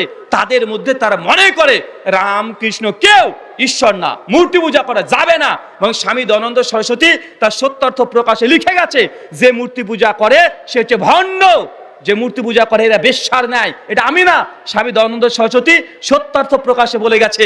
ওরাও হিন্দু, কিন্তু এই কথাগুলো নিয়ে তারা কখনো প্রকাশ্যে জনসম্মুখে এসে দ্বন্দ্ব ঝামেলা করে, কথা বলেন। আর আমরা মুসলমান, আমাদের ছোট জিনিস গোটা পাড়া প্রতিবেশী এসে পিটিয়ে দিই। ইহুদি আর খ্রিস্টানদের মধ্যে যত বড় মতভেদ, দুনিয়াতে এত বড় মতভেদ মুসলমানদের মধ্যে নাই। ইহুদিরা মনে করে ঈসা নবী মরিয়মের নাজায়েজ সন্তান, জারদ সন্তান, নাউজুবিল্লাহ মিন জালিক। ইহুদিদের তালমুদ, যেটা মিদ্রাস 76b রেফারেন্স 13 ভার্স 13তে লিখে রেখেছে স্পষ্ট ভাবে যে ঈসা নবী তিনি মারিয়মের নাজায়েজ সন্তান। কারণ ইহুদিদের খুপড়িতে ধরেনি যে মারিয়ম বিয়ে ছাড়া কিভাবে সন্তান নিয়ে আসলো, এজন্য ইহুদিরা অভিযোগ করেছে এটা মারিয়মের নাজায়েজ সন্তান। বলে নাউজুবিল্লাহ মিন জালিক। কারা বলে? কারা বলে? ইহুদিরা বলছে। কাদেরকে? খ্রিস্টানদেরকে না, খ্রিস্টানদের ঈশ্বরকে। খ্রিস্টানরা মনে করে ঈসা নবী হচ্ছে আল্লাহর পুত্র, বলে নাউজুবিল্লাহ মিন জালিক। আরে দুটোই বাতিল, দুজনের আকীদা বাতিল। কিন্তু একজন বলছে আল্লাহর পুত্র, একজন বলছে জারদ সন্তান। কত বড় পার্থক্য দেখেছেন আপনি? তারপর তাদের মধ্যে কখনো দ্বন্দ্ব দেখেছেন, কোনো মারামারি দেখেছেন, বা মুসলমানের বিরুদ্ধে করার জন্য কোনো ইহুদির বাচ্চা কোনো খ্রিস্টানের বাচ্চা চেনাই যায় না, মনে হয় একই মায়ের পেটের যমজ ভাই, মনে হয় কি হয় না? কথা বলেন, হয় কি হয় না? আর আমাদের মধ্যে ছোট্ট একটা ঝামেলা হলেই মারপিট, রক্ত রক্ত সব বন্যা তুলে দিই, আছে না নাই? আমাদের কথা বাদ দেন, আহলাদিসকে বাদ দিয়ে দেন। আজ থেকে 2 বছর আগে, সরি গত বছরই তো দেখলাম টুঙ্গির ইস্তেমাতে সাতপন্থী আর জুবারপন্থী মারামারি করে মেরে পর্যন্ত ফেলেছে, হত্যা করে দিয়েছে। আহলে হাদিস বাদ দেন, আপনার কাছে ইহুদি খ্রিস্টান দালাল মনে হচ্ছে? হাক্কানি গ্রন্থের মধ্যে দেখেন না, সাতপন্থী জুবারপন্থী দুজনই, হানাফি দুজনই, দেওবন্দি দুজনই, তাবলিগি মারামারি করে দুজন হত্যা করে দিয়ে বলছে কারবালা থেকে আসলাম। ভাই মিথ্যা কথা বলছি? ওয়াল্লাহি ভাইজান একটু বিবেকটাকে কাজে লাগান। আপনাকে অপমান করছি না, নিজের বাস্তব চেহারাটা দেখেন। এইভাবে কখনো সমাধান হয় না। সমাধান যদি নিতে চান একদম মূল উৎসতে ফিরে যেতে হবে। কোথায়? কোথায়? একদম কোরআন সুন্নাতে ফিরে যান। চলেন কয়েকটা মতভেদ দেখাই। নবীজি বললেন আমার উম্মত আমি মৃত্যুর পরে ইখতিলাফুন কাসীরা, উম্মত বড় বড় মতভেদ করবে। মতভেদ দেখবেন। আল্লাহর নবী যেই দিন মৃত্যুবরণ করেছেন, সহিহ বুখারী 1241-42 নম্বর হাদিস, কিতাবুজ জানায়েজের মধ্যে আসছে, যখন খবর পৌঁছে গেছে যে নবীজি দুনিয়া থেকে আর নেই, তিনি চলে গেছেন, ওমর বিন খাত্তাবের মতো ব্যক্তি সাহাবী ছুটে চলে আসছেন নবীর ঘরের সামনে। লাখ লাখ সাহাবী ঢল মেচে যে নবী দুনিয়াতে আর বেঁচে নেই। ভাই এটা আপনি চিন্তা করতে কষ্ট লাগে না যে নবী দুনিয়াতে আর নেই? একথা চিন্তাই করা যায় না। ওমর বিন খাত্তাব হাতে তরবারি নিয়ে চলে এসেছেন। তরবারি নিয়ে এসে সমস্ত সাহাবীদেরকে উঁচিয়ে ধরে বলছে, শোনো, যে ব্যক্তি বলবে যে নবী মৃত্যুবরণ করেছে, আমি ওমর তার গর্দনটাকে উড়িয়ে দেব। বুখারীর 1241-42 নম্বর হাদিস। সাহাবীরা ভয় থরথর করে কাঁপতে শুরু করেছে, হৃদয় থেকে রক্তক্ষরণ হচ্ছে। নবী দুনিয়া থেকে চলে গেছে রে, মেনে নিতে পারছে না। মুসলমানের বাপ মেরে গেলে মেনে নিতে পারে, মা যদি মৃত্যুবরণ করে মেনে নিতে পারে, নবী দুনিয়া থেকে চলে যাবে এটা সেই দিন সাহাবীরা মেনে নিতে পারেনি। তারা ভয়ে কাঁদছে, ওমরের ভয়ে। নবী মারা গেছে তার জন্য আরো তাদের ব্যাকুলতা চলে আসছে। মাথা নিচু করে সবাই আছে। আবু বকরকে খবর দিয়েছে, আবু বকর, নবী আর নেই। আবু বকর মাঠ থেকে ছুটতে ছুটতে চলে এসেছে, এসে দেখছে চতুর্দিকে সাহাবীরা ঘিরে ধরেছে। ওমর বিন খাত্তাবের হাতে তরবারি। ওমর হুঁশিয়ারি দিচ্ছে, খবরদার, কেউ বলবে না নবী মৃত্যুবরণ করেছে। যে বলবে আল্লাহ নবী মারা গেছে, তাকে আমি দুনিয়া থেকে তার গর্দনটা আমি উড়িয়ে দেব। মানে ওমর বিন খাত্তাব মানতে চায় না। আবু বকর সঙ্গে সঙ্গে নবীর ঘরে গিয়েছেন, গিয়ে সঙ্গে সঙ্গে কাপড়টাকে তুলে দেখছেন যে আল্লাহ নবী সত্যি দুনিয়াতে নেই। কপালে একটা চুম্বন করেছেন, এসে বাইরে তাকিয়ে দেখছে চতুর্দিকে মানুষ কাঁদছে ওমরের ভয়ে, কেউ কথা পর্যন্ত বলতে পারছেন না। আবু বকর এসে খুতবা দিলেন, আম্মা বাদ ফামান কানা মিনকুম ইয়াবুদু মুহাম্মাদুন কদ মাত। শোনো বিশ্ববাসী, যারা তোমরা মুহাম্মদ সাল্লাল্লাহু আলাইহি ওয়াসাল্লাম ইবাদত করতে, আজকে জানো যে মুহাম্মদ সাল্লাল্লাহু আলাইহি ওয়াসাল্লাম মৃত্যুবরণ করেছে। আর যারা আল্লাহর ইবাদত করতে, ওয়াল হাইয়ুল কাইয়ুম, তিনি চিরঞ্জীব চিরস্থায়ী, আল্লাহ কখনো মৃত্যুবরণ করে না। এরপরেই সূরা আলে ইমরানের 159 নম্বর আয়াত পাঠ করছে আবু বকর রাদিয়াল্লাহু আনহু, ওয়ামা মুহাম্মাদুন ইল্লা রাসূল কদ খলাত মিন কাবলিহি রাসূল আফা ইম্মাতা আও কুতিলা। আল্লাহ কোরআনে আগে জানিয়েছে মুহাম্মদ যদি মৃত্যুবরণ করে তোমরা কি ধর্ম থেকে তোমরা মুখ ফিরিয়ে নিবে। এই আয়াত যখনই পাঠ করেছে ইবনে আব্বাস বলছে, আমি তখন দেখছি যে ওমর বিন খাত্তাবের হাতে যে তরবারি ছিল তরবারিটা ফেলে দিয়েছে। জন্ম নিয়ে আওয়াজ শুরু হয়েছে, আর ওমর বিন খাত্তাব তিনিও গুনগুন করে এই কোরআনের আয়াত পাঠ করছে। চাচা কিছু বুঝতে পারলেন? সবাই বলছে যে নবী দুনিয়া থেকে চলে গেছে। ওমর মানতে পারছে না, মানছে না যে নবী মারা যেতে পারে না। তিনি বরং যুক্তি দিয়ে বলছে ওমর বিন খাত্তাব যে মুসা নবী যখন 40 দিনের জন্য মেরাজে গিয়েছিলেন, মেরাজ বলতে আল্লাহর সঙ্গে সাক্ষাৎ করতে গিয়েছেন, আমাদের নবী হয়তো আল্লাহর সঙ্গে সাক্ষাৎ করতে গিয়েছেন। কখন ওমর বিন খাত্তাব বলছে আল্লাহ নবীও নাই, আবারও মেরাজে গিয়েছেন, তিনি ফিরে আসবেন, মানতে চায় না, যুক্তি দিতে শুরু করেছে। আর আবু বকর এসে কোরআনের আয়াত পাঠ করছে, ওয়ামা মুহাম্মাদুন ইল্লা রাসূল কদ খলাত মিন কাবলিহি রাসূল আফা ইম্মাতা আও কুতিলা, যে মুহাম্মদ সাল্লাল্লাহু আলাইহি ওয়াসাল্লাম নবী ছাড়া কিছুই না, তার পূর্বেও অজস্র নবী রাসূল তারা মৃত্যুবরণ করেছে। নবী মুসা, দাউদ, সুলাইমান, ইয়াকুব, ইয়াহইয়া, জাকারিয়া সবাই মৃত্যুবরণ করেছে। আজ যদি মুহাম্মদ মৃত্যুবরণ করে, সাহাবী তোমরা কি ইসলামকে ত্যাগ করে দিয়ে উল্টো দিকে চলে যাবে? এই আয়াত পাঠ করার সঙ্গে সঙ্গে ওমর বিন খাত্তাব বুঝতে পারলেন যে না, সত্যিই আল্লাহ নবী দুনিয়া থেকে চলে গেছে। তো ভাই মতভেদ হয়েছে কি হয় নাই? সাহাবীদের মধ্যে হয়েছে কি হয় নাই? মতভেদ হয়েছে। সমাধান কোথায় হয়েছে? সমাধান হচ্ছে কোরআনের আয়াতে। কোথায়? কথা বলেন, কোথায়? কোরআনের আয়াতে। এই যেখানে একটা মতভেদ, এই সমাধান হতে হতেই সবাই স্বীকার করলেন না আল্লাহ নবী দুনিয়া থেকে চলে গেছে, এখন কবর দিতে হবে। এখন শুরু হয়ে গেল আর একটা মতভেদ, নবীকে নিয়ে আর একটা মতভেদ। নবী 3 দিন পর তার কবর হয়েছে না ভাইজান, দাফন জানাজা হয়েছে না। এরপরে এই কথা স্বীকার করতে করতেই আবার শুরু হয়ে গেল যে নবীকে কবর কোথায় দেব। মদিনার সাহাবীরা বলছে আমরা মদিনায় নিয়ে যাব। নবীজিকে আমরা তো আশ্রয় দিয়েছিলাম, যারা আনসার সাহাবী তারা বলছে যে না, আমরা মদিনাতে নিয়ে যাব আল্লাহর নবীকে। মুহাজির সাহাবীরা বলছে না, নবীর সঙ্গে আমরা ছিলাম, তার জন্মস্থান মক্কা, সেখানে নিয়ে যাব। এক একজন এক এক রকমের কথা বলে।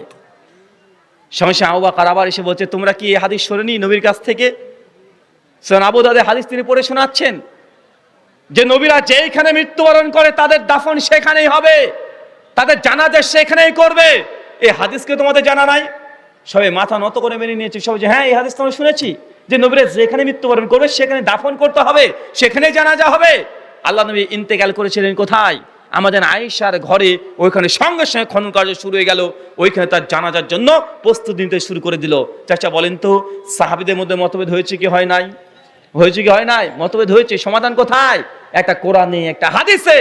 এখানে উৎসতে ফিরে যান, খুব সহজে সমাধান পেয়ে যাবেন। কিন্তু যদি হুজুরের কাছে ফিরে যান, অমুক বাবার কাছে চলে যান, সমাধান আসবে?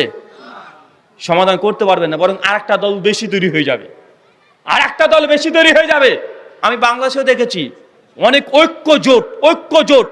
এই ঐক্য জোট করতে গিয়ে মানে ওরা দল করবে না, এই দলগুলোকে একত্রীকরণ করার জন্য আর একটা দল তৈরি করে ফেলেছে।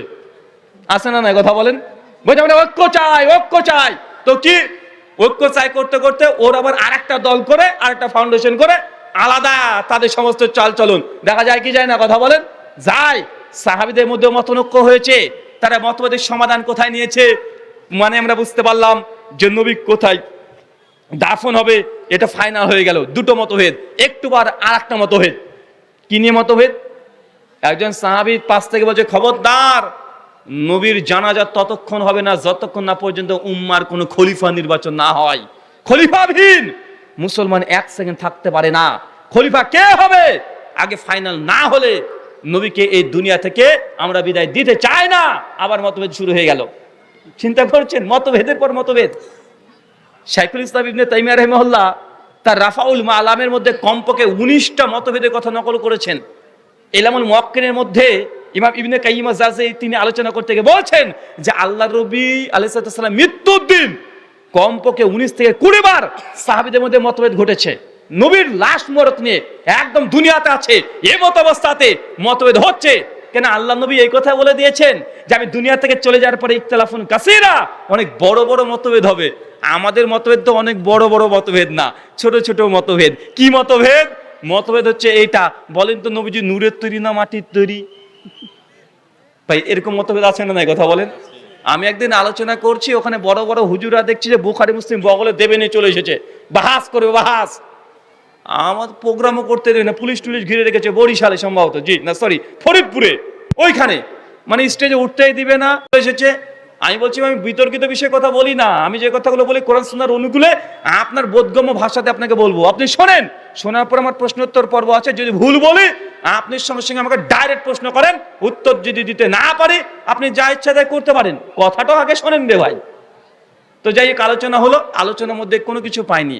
প্রশ্নোত্তর এসে বলছে, হুজুর বলেন নবীজি নূরের তৈরি না মাটির তৈরি?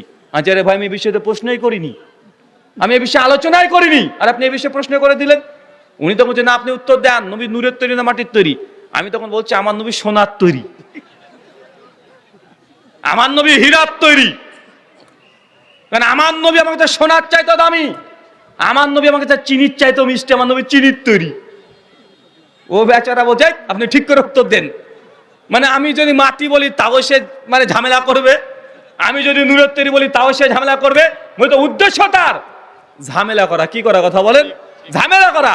আমি ঘুরে গিয়ে বলছি আমার নবী চিনির তৈরি, বলতে আপনি ঠিক করে উত্তর দেন।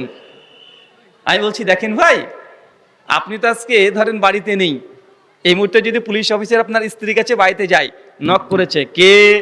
অফিসার বলছি থানার ইনচার্জ, অমুকজন বাড়িতে আছে, কে হয় আপনার? স্বামী হয়। ওই যে উনি কোথায়? তো উনি তো নেই, উনি ওয়াজ শুনতে গিয়েছে।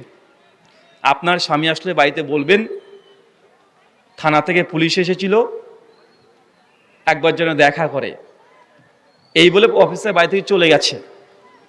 এখন গভীর রাত্রিতে আপনি বাড়িতে গিয়েছেন, স্ত্রী গেটটা খুলেছে, খুলে বলছে তোমাকে পুলিশ বাড়িতে এসেছিল, থানাতে দেখা করতে বলেছে। এখন আপনি বউটাকে কি প্রশ্ন করবেন? এই পুলিশটা কেমন দেখতে গো? আরে ফর্সা না কালো? কত ফিট লম্বা? ওজন কত? এইসব প্রশ্ন করবেন? কি প্রশ্ন করবেন? যে দেখতে কেমন, কি খেয়েছিল, এইসব প্রশ্ন করবেন না? প্রশ্ন করবেন কেন এসেছিল? কি প্রশ্ন হবে আপনার?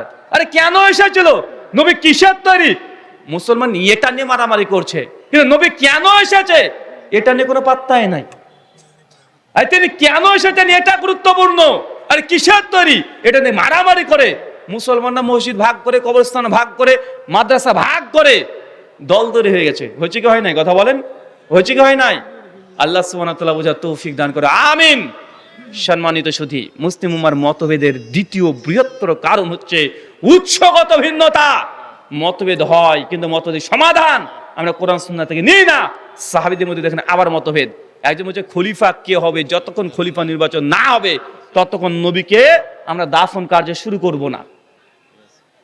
আবু বকর রাদিয়াল্লাহু আনহু আবার চলে এসেছেন, বলছে তোমরা জানো না যে আল্লাহ নবী বলেছেন যে কুরাইশ গোত্রের মধ্যে থেকে নবুয়ত খলিফা হবে, কুরাইশ গোত্রের মধ্যে থেকেই।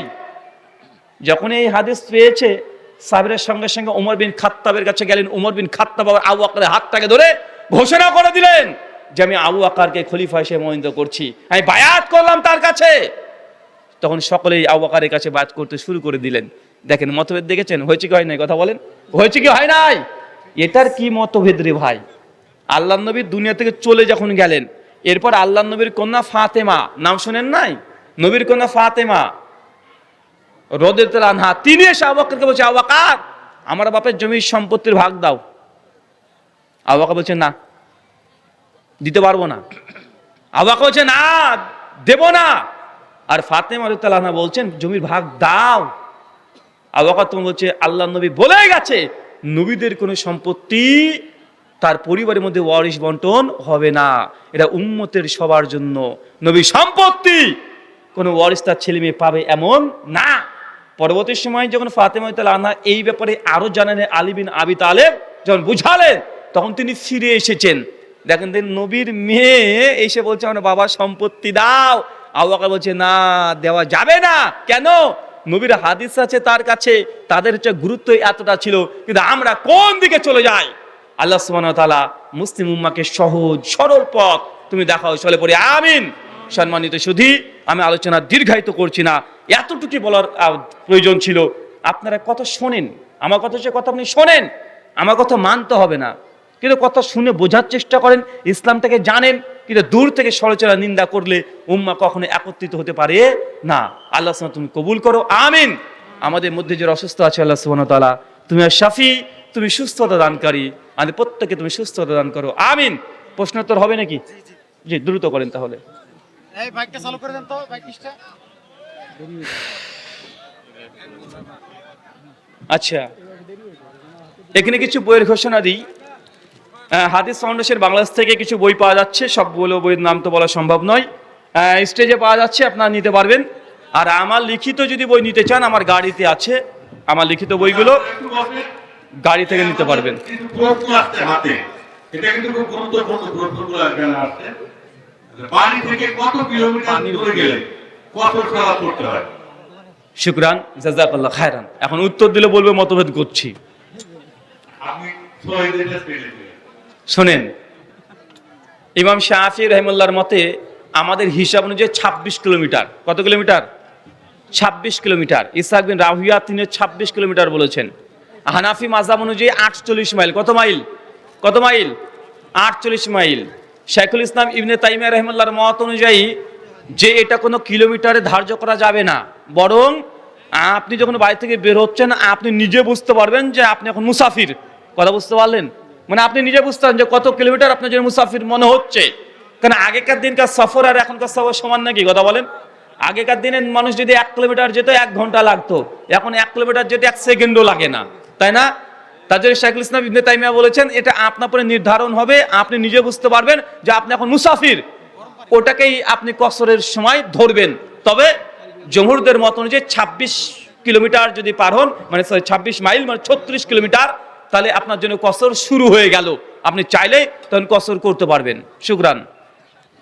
যোহরের সালাত কাজা হয়ে গেছে, আসরের সালাতের সময় হয়ে গেছে, এই মুহূর্তে কোন দিন সালাত আগে আদায় করতে হবে, যোহর না আসর? জোহরের সালাত অলরেডি কাজা। আসরের সালাত কি কাজা হয়েছে না এখনো আছে ওয়াক্ত? আছে। আসরের ওয়াক্ত আছে, তাহলে কোন সালাত আগে আদায় করবেন? যদি জোহরের সালাত কাজা অবস্থায় মসজিদে এসে উপস্থিত হন, কোথায়? মসজিদ, সেখানে জামাত চলছে, মতামত জমহুরদের এটাই, সেই সময় আপনি ইমামের সঙ্গেই শামিল হয়ে যান, ইমামের সঙ্গে আসরের সালাতে আপনি শামিল হয়ে যান। অথবা আপনি যদি চান না আসরের ইমামের পেছনে জোহর পড়বেন, এটাও বৈধ। তবে অধিকাংশ উলামা ফুকাহারা এই দিকে ঝুঁকেছে না, যেহেতু যে সালাত চলছে ওই সালাতে শামিল হওয়া বেটার। যেটা কাজা হয়ে গেছে অন্য কাউকে যদি পরে পড়তে দেখেন তার সঙ্গে জামাত করে নেবেন। শুকরান। টাকার বিনিময়ে জমি বন্ধক নিয়ে চাষাবাদ করা যাবে কি? টাকার বিনিময়ে জমি বন্ধক নেওয়া, আদান প্রদান করা যাবে কি যাবে না, এর অনেকগুলো সিস্টেম ক্রাইটেরিয়া আছে। সিস্টেম না লিখলে আমি উত্তর দিতে পারবো না। আল্লাহ সুবহানাহু ওয়া তাআলা কোরআন মাজিদে বলছেন সূরা বনী ইসরাঈল আয়াত নম্বর 36, ওমা তাকফু লাইসা লাকা বিহি মিন ইলম ইন্নাস সামাআ ওয়াল বাসারা ওয়াল ফুআদা কুল্লু উলাইকা কানা আনহু মাসউলা। যে বিষয়ে তোমার মুকাম্মাল জানা নাই ওই বিষয়ে বলো না। আপনি সম্পূর্ণ প্রশ্ন লিখেন নিতে উত্তর দিতে পারবো না। জি। ফেসবুক মনিটাইজেশন থেকে টাকা ইনকাম করা, ফেসবুক, ইউটিউব, ইনস্টাগ্রাম, টুইটার এইসব সোশ্যাল মিডিয়া প্ল্যাটফর্মে আপনি ভিডিও আপলোড করছেন, তারপরে আপনি সেটা থেকে মনিটাইজেশন অন করবেন। এখন যে আর্নিং আপনার হবে, ইনকামটা হবে, এটা কি বৈধ হবে? আচ্ছা বলেন তো, ফেসবুক যে মনিটাইজেশন অন করেছেন আপনাকে আর্ন দিচ্ছে, মানে ইনকাম দিচ্ছে, টাকা দিচ্ছে, কেন দেয়? আপনি আমার বক্তব্য দিচ্ছেন এই জন্য না। আমার বক্তব্য চলতে চলতে মাঝে মধ্যে ঐশ্বর্য রায়, ক্যাটরিনা কাইফ আর কে কে এসে আরে সাবান, একটা গেঞ্জি, একটা প্যান্টি বিক্রি করে দিয়ে চলে যায়, ওই যে একটা অ্যাড দিয়েছে ওই অ্যাডের জন্য আপনাকে টাকা দেয়। কথা বুঝতে পারলেন? এখন এই অ্যাডগুলো যদি হালাল হয়, ইনকাম হালাল। আর অ্যাড যদি হারাম কোনো বেপরদা নারী দিয়ে দেওয়া হয়, হারাম প্রোডাক্টে দেওয়া হয়, তাহলে ইনকাম হারাম, সহজ হিসাব। তবে আজকের দিন পর্যন্ত সোশ্যাল মিডিয়া যতগুলো প্ল্যাটফর্ম আছে, এই অ্যাডগুলোকে আপনি নিজে নিয়ন্ত্রণ করতে পারবেন না, কারণ কোথায় কি অ্যাড দেবে আপনি নিজেই জানেন না। যখন বাংলাদেশ থেকে ভিডিওগুলো দেখবেন তো বাংলাদেশি পণ্যের অ্যাড, আমেরিকাতে যখন যাবেন আমেরিকা পণ্যের অ্যাড, কখন যে কি যে বিক্রি করে, একদম বড় বড় মদও বিক্রি করে দেয়। কি করবেন ভাই? এই জন্য আজকে পর্যন্ত এটা বৈধ নয়। জি, যদি কেউ জামে সালাতে এসে শুধু রুকু পায়, তাহলে কি তার রাকাত হয়ে যাবে? যদি ইমামের সাথে সালাম ফিরাবে, মতভেদী প্রশ্ন, বললাম আমার বিপদ। নাকি সূরা ফাতিহা পড়তে না পারার কারণে সেই রাকাতকে না পাওয়া হিসাবে ধরে আলাদা করে আরেক রাকাত পড়তে হবে? আবার ডবল মতভেদী এটা, মানে রুকু পেলে রাকাত হবে কি হবে না? আচ্ছা বলে দিই, প্রশ্ন চলে এসেছে, রুকু পেলে রাকাত হবে কি হবে না? আমার জানা মতে দুটোই বৈধ, দুটোই জায়েজ। তবে এটা উম্মতের মধ্যে জায়েজ না জায়েজের মাসালা নয়, এটা হচ্ছে একটা জায়েজ আর একটা হচ্ছে উত্তম। আমরা মনে করি রুকু পেলে রাকাত গণনা না করাটা উত্তম। কথা বুঝতে পারলেন? রুকু পেলে কি রাকাত গণনা না করাটাই উত্তম, কিন্তু কেউ যদি গণনা করে তার রাকাত হয়ে যাবে। অনেকে প্রশ্ন দিয়ে বলে যে আমরা বলি যে লা সালাতা লিমান লাম ইকরা বি ফাতিহাতিল কিতাব, যে ব্যক্তি নামাজ পড়লো ফাতিহা পড়েনি তার নামাজ হয়নি। তো একজন ব্যক্তি জামাতে শরীক হলো তো সূরা ফাতিহা পড়েনি, তার আবার রুকু পেয়েছে, মানে ফাতিহা ছুটে গেছে, তাই রাকাত হবে কেন? এটা তাদের প্রশ্ন। সূরা মায়েদার 6 নম্বর আয়াত, যখন উজু করবেন হাতের এখান থেকে জেরা পর্যন্ত ধোবেন, তাই না ভাইজান? এখন একটা লোকের হাতই নাই, কি ধোবে? এখন কি দেবে বলেন? আরে ভাই, যার সামর্থ্য আছে কিন্তু ফাতিহা পড়েনি, যে সূরা ফাতিহা পড়েনি, মানে সে পড়ার ক্ষমতা ছিল কিন্তু পড়েনি, আজ যে সে পায়নি, না পড়া না পাওয়া কি সমান? তো আপনি এখানে পায়নি বেচারা, এ মাজুর, এর জন্য রাকাত গণ্য হয়ে যায়। তবে আমরা রাজে আবু হুরায়রা, ইমাম বুখারী, উবাদা বিন সামিত তাদের ফতোয়া, ইমাম বুখারী জুজুল কিরাত ফি সালাত হাদিস নম্বর 202, 3 এবং 6, তিনখানে আসার আছে। ইমাম বুখারী সহ বলেছে রুকু বলে রাকাত গণনা না করে ওই রাকাতটা পড়াটাই উত্তম। শুকরান। পিতামাতা মারা যাওয়ার কতদিন পর সম্পত্তি ভাগ করে নিতে হয়? পারিবারিক অসুস্থতা থাকার পরও কোনো অভিভাবক যদি তার সম্পত্তির ভাগ না নেয়, তার পরিণতি কি হবে? শেষেরটা বুঝতে পারলাম না, প্রথমটা উত্তর দিই। শোনেন, বাপ মা মারা গেছে, এখন কতদিন পর জমি ভাগ করতে পারবেন? ওই দাফন করে শুরু করে দিতে পারেন, কোনো সমস্যা নেই। যদি আপনার যদি এত লোভ লালসা থাকে কোনো সমস্যা নেই, যে দাফন করে দিয়ে আয় বোন আয় ভাই আয়, জমি আগে ভাগাভাগি করি, এটা জায়েজ। তবে আপনি বুঝবেন আপনার পরিবেশ শোক কতদিন আছে। পুরুষদের জন্য কমপক্ষে 3 দিন শোক পালন করতে পারবেন আপনারা, মেয়েদের জন্য 4 মাস 10 দিন। তো একটু অপেক্ষা করতে বলে অপেক্ষা করেন। তবে আপনার জন্য দাফনের পরেই, মৃত্যুর পরে আপনি বৈধ, ইসলাম আপনাকে যে যা দিয়েছে পরিস্থিতি আসলে তৈরি করে নিতে পারেন। ধন্যবাদ। কয়েকটা প্রশ্ন আছে। সারা পৃথিবীতে আল্লাহ তাআলা কোন গুণে বাস্তবায়িত? হ্যাঁ, সারা পৃথিবীতে আল্লাহ গ্রহ, এটার প্রশ্নটা আমার কাছে মনে হচ্ছে। সারা পৃথিবীতে আল্লাহ তাআলা কোন গুণে বাস্তবায়িত? কোন গুণে গুণে বাস্তবায়িত? আমাকে দেন তো। সারা এ প্রশ্ন না লাভ লেটার রে ভাই, এত বড় প্রশ্ন হয়? কয়টা প্রশ্ন না 3-4টা প্রশ্ন করছি। আমার নিম্নোক্ত প্রশ্নগুলো কি? প্রশ্ন, সারা পৃথিবীতে আল্লাহ তাআলা কোন গুণে বাস্তবায়িত বাস্তবায়িত? বুঝিনি। সারা পৃথিবীতে শয়তান কোন গুণে বাস্তবায়িত? ভিন্ন প্রশ্ন, প্রশ্ন হয় নাই। ধর্মের শুরু এবং শেষ কি? শয়তান কবে, কেমনে, কিভাবে সারা পৃথিবীতে মানুষের ভিতরে প্রবেশ করেছে? ভাই প্রশ্নটা কে করেছেন তিনি দাঁড়াবেন, প্রশ্ন আপনার বুঝতে পারছি না, কারণ প্রশ্নের শেষে একটা জিজ্ঞাসা চিহ্ন থাকতে হয়। কিন্তু যেমন এখানে প্রশ্ন করেছেন যে সারা পৃথিবীতে আল্লাহ তাআলা কোন গুণে বাস্তবায়িত? মহিলা মানুষ নাকি আবার? না না, মহিলা মানুষ না। এত সুন্দর হাতের লেখা রে ভাই। সুন্দর হাতের লেখা, কিন্তু তার প্রশ্নটা একটা কোনো প্রশ্ন হয় না। জি বাস্তবায়িত মানে কি? মহিলারা একটু দাবি জানাইছে, জি, এত মহিলা ওনাদের বিষয়ে কিচ্ছু বলেন নাই, আমার মন খারাপ। খুব ভালোই বলেছে ওরা।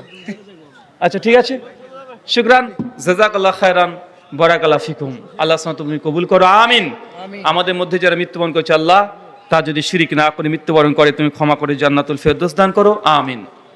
জাযাকাল্লাহু খায়রান, বারাকাল্লাহু ফিকুম, ওয়া মা আলাইনা ইল্লাল বালাগ। সুবহানাকাল্লাহুম্মা বিহামদিক ওয়া আশহাদু লা ইলাহা ইল্লা আনতা আস্তাগফিরুকা ওয়া আতুবু ইলাইক। আসসালামু আলাইকুম ওয়া রাহমাতুল্লাহি ওয়া বারাকাতুহু। আসসালামু আলাইকুম।